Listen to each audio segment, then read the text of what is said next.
I have a confession to make. I'm crazy jealous of all those creative folks who can make sourdough bread. My ADHD ass, I cannot take 2 days to make a loaf of bread. I'm too impatient and too forgetful and just, no. However, I can make a really good loaf of bread in 2 hours. Do you want to learn how? You need 2 1/4 cup of all-purpose bread flour, 2 1/2 tablespoons of dry active yeast, 2 1/2 tablespoons of sugar, and a teaspoon of salt. Mix it with your stand mixer. While that's going, 1 1/4 cup of milk, 2 tablespoons of butter. Put it in the microwave for 90 seconds before moving it or before adding it to the dry mix.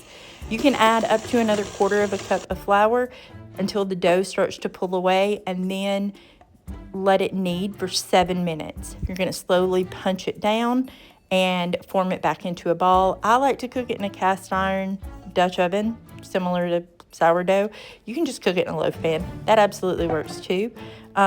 This is such an easy recipe, and the entire thing with more instructions is on my blog at theshabbycreekcottage.com if you want to check that out.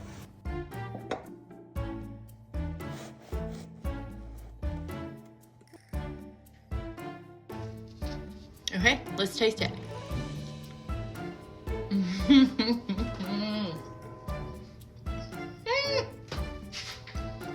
It's not the same taste or texture as sourdough, but it is fantastic in its own right. If you love homemade bread, or if you want to try homemade bread, I suggest starting here.